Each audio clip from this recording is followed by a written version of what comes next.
श्री स्वामी समर्थ. नमस्कार सर्वांना.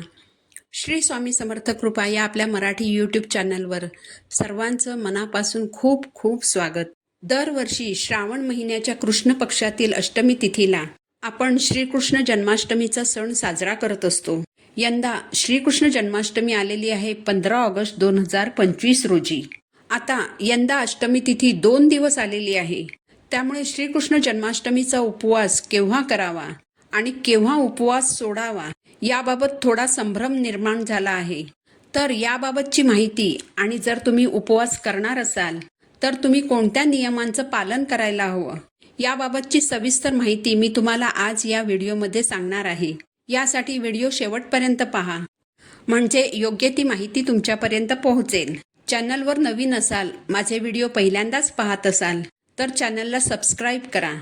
तर श्रावण महिन्यातील कृष्ण पक्षातील अष्टमी तिथीला भगवान श्री बाळकृष्णांचा जन्म झालेला होता. मध्यरात्री 12 वाजता रोहिणी नक्षत्रावर बाळकृष्णांचा जन्मोत्सव साजरा करण्याची परंपरा आहे.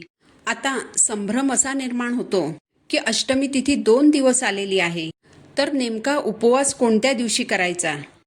तर बघा, अष्टमी तिथी सुरू होईल 15 ऑगस्ट 2025 रोजी रात्री 11:49 म्हणजे शुक्रवारी रात्री अष्टमी तिथीला सुरुवात होईल आणि ही तिथी संपेल शनिवारी 16 ऑगस्ट रोजी रात्री 9:35 बघा, हिंदू धर्मामध्ये उदय तिथीला खूप महत्त्व आहे आणि उदय तिथीनुसारच सण साजरे केले जातात.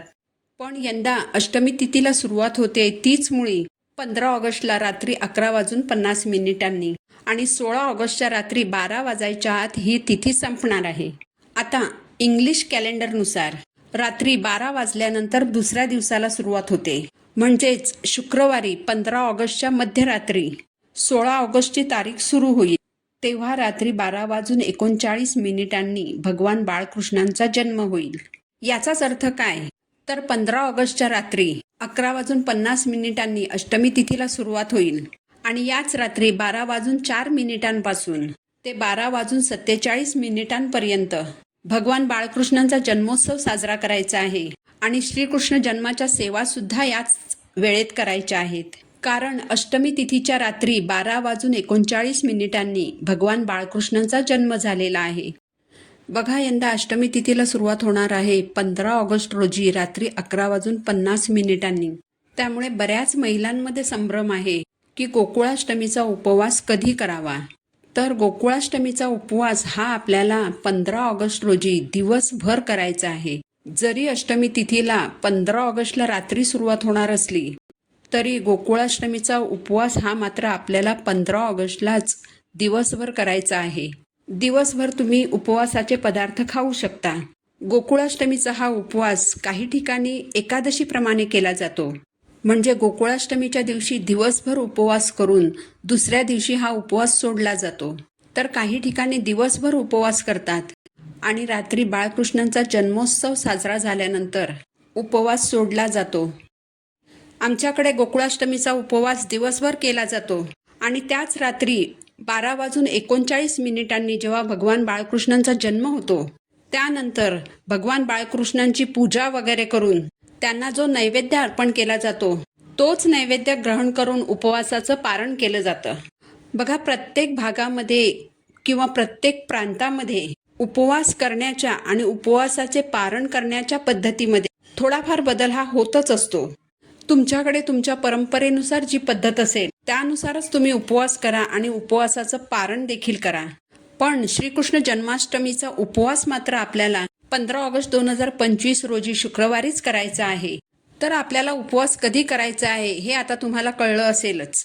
आता 15 ऑगस्टला शुक्रवार आहे, तर बऱ्याच महिलांचं वैभवलक्ष्मीचं व्रत चालू असेल तर या वैभवलक्ष्मी व्रताचा उपवास आपण संध्याकाळी सोडत असतो. सकाळी आपण फलाहार करतो किंवा खिचडी वगैरे खातो आणि संध्याकाळी वरण भात भाजी पोळीचा नैवेद्य आपण देवीला अर्पण करतो आणि तोच नैवेद्य ग्रहण करून आपण उपवास सोडतो.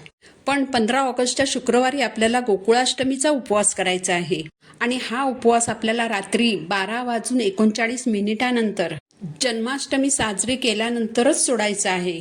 तर अशा वेळी काय करायचं, तर बघा, दर शुक्रवारी ज्या प्रकारे तुम्ही वैभवलक्ष्मी व्रताला सुरुवात करता अगदी तशाच प्रकारे तुम्हाला व्रताला सुरुवात करायची आहे. नेहमीप्रमाणे पूजा मांडणी करून देवीची पूजा करायची आणि नेहमीप्रमाणे संध्याकाळी देवीला नैवेद्य अर्पण करायचा. तुम्ही दूध साखरेचा नैवेद्यही अर्पण करू शकता किंवा तुम्ही वरण भात भाजी पोळीचाही नैवेद्य अर्पण करू शकता. आणि यानंतर जेव्हा तुम्ही श्रीकृष्ण जन्माष्टमी साजरी करणार, भगवान बाळकृष्णांना नैवेद्य अर्पण करणार, त्यानंतर तुमच्याकडे जी पद्धत असेल त्यानंतर तोच नैवेद्य प्रसाद म्हणून ग्रहण करून तुम्ही उपवास सोडू शकता. किंवा तुमच्याकडे जर दुसऱ्या दिवशी उपवास सोडण्याची पद्धत असेल तर त्यानुसारही तुम्ही करू शकता. आता शुक्रवार नंतर दुसऱ्या दिवशी आहे शनिवार. बघा, आपल्याकडे बऱ्याच महिला श्रावणी शनिवारचं देखील व्रत करतात. तर 15 ऑगस्टच्या शुक्रवारी जन्माष्टमीचा उपवास आहे आणि दुसऱ्या दिवशी चौथा श्रावणी शनिवार आलेला आहे. तर ज्या महिला शुक्रवारी गोकुळाष्टमीचा उपवास करणार आहेत आणि दुसऱ्या दिवशी चौथ्या श्रावणी शनिवारचाही उपवास करणार आहेत, तर अशा वेळी त्यांनी गोकुळाष्टमीचा उपवास कसा सोडावा? कारण गोकुळाष्टमीचा उपवास हा रात्री 12 वाजल्यानंतर भगवान बाळकृष्णांची पूजा झाल्यानंतर सोडायचा असतो. पण त्यावेळेस शनिवारचा उपवास चालू झालेला असतो. यामुळे तुम्हाला गोकुळाष्टमीचा उपवास सोडता येणार नाही. तुम्ही शनिवारी संध्याकाळी उपवास सोडू शकता किंवा 15 ऑगस्टला रात्री 12:39 तुम्ही कृष्ण जन्माष्टमी साजरी करा.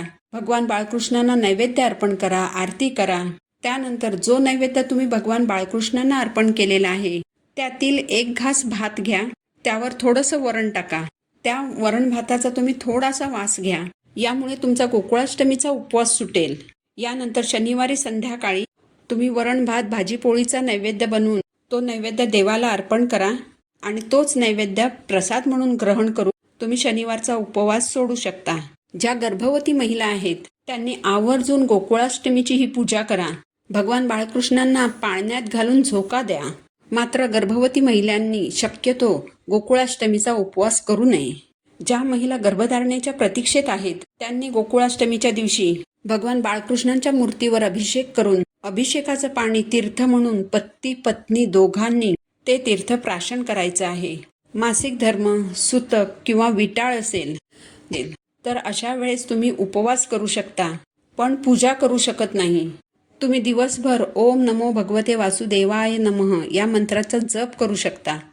तर झालेली सेवा मी महाराजांच्या चरणी अर्पण करते. पुन्हा भेटू नवीन व्हिडिओ सोबत.